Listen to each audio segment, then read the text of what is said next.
Vestige est une chronique dans un univers appelé Anima Mundi, qui est sous développement depuis 2018. Vestige est un futur de notre monde, dans 200 ans environ, avec une présence occulte faible mais réelle, que certains d'entre vous auront su maîtriser. Un peu avant la moitié du 21e siècle, de l'ancienne religion, un fléau imprévu commença à s'abattre sur les nouveau-nés, apparemment au hasard. Plusieurs d'entre eux sont nés dépourvus d'émotions, grandissant tels des drones dénués de passion, malgré une intelligence tout à fait normale. De quelques rares individus au départ, ils apparurent avec une fréquence de plus en plus grande pour éventuellement atteindre des centaines de millions de personnes. Jamais personne ne trouva la source de ce fléau d'apathie. C'était comme si, avant même de manquer de métaux ou de pétrole, les humains trop nombreux furent venus à bout de l'empathie qui pouvait exister sur la Terre. L'humanité s'adapta à sa nouvelle réalité, et tout semblait malgré tout aller pour le mieux avant que ne démarre la Troisième Guerre mondiale. Théâtre de nombreux massacres et de l'utilisation de la bombe, ravageant presque 1 milliard de vies. Comme après la Deuxième Grande Guerre, le monde se remit de ses émois, et l'humanité travaillait à tout rebâtir.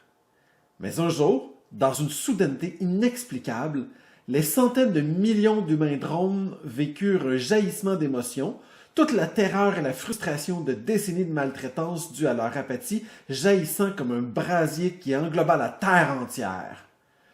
Nombre d'entre eux s'étaient fait confier des emplois sensibles dans des armées ou des centrales nucléaires, dus à leur nature incorruptible, et dans leur émoi ont tout fait exploser. Des millions s'armèrent de tout ce qui se trouvait à leur portée pour prendre vengeance sur la population tout entière. Devant les armées et polices du monde qui reçurent ordre, l'une après l'autre, d'éliminer la menace que posait tout d'un coup cette population, les familles de ces humains drones s'armèrent aussi pour défendre les leurs. En un instant, l'ordre mondial s'évapora tel une fumée d'illusion, les chaînes de distribution apportant nourriture et énergie aux cités périclitaires, et l'humanité traumatisée vit son nombre retourner sous la barre des 2 milliards de personnes. On nomma cet événement la chute nommée Résurgence. Dans votre cité à l'ancien nom oublié, alors que les troupes de la chute faisaient encore rage, 6 dieux sorciers se présentèrent aux confins de la ville, des chariots de nourriture à leur suite, assez pour nourrir les habitants, et une grâce certainement divine qui leur permit de calmer d'un geste la folie des anciens humains drones. Sous les acclamations du peuple, ils prononcèrent leur premier dictat, celui voulant sauver la cité des affres qui avaient causé la chute. Les violentes démonstrations d'émotion se devaient d'être bannies, car elles avaient failli mettre fin à l'expérience humaine. Rapidement, la population se rallia à la sagesse des holocrates et les aida à reconstruire leur cité qu'ils rebaptisèrent Blaise. Les nouveaux dirigeants prononcèrent bien sûr de nouveaux dictats pour le bien de la populace. Les médias de divertissement furent nationalisés et les ridicules opéras visant à émouvoir la populace furent remis. Les religions, sources de guerre et d'exactions innombrables, furent interdites. Les couples, avec les crises de jalousie et la violence conjugale qu'ils engendrent, sont relégués aux livres d'histoire au même titre que la sexualité et la famille. Après tout, qui voudrait de ces sources malpropres de progéniture quand les reproductions en laboratoire sont aujourd'hui tellement performantes?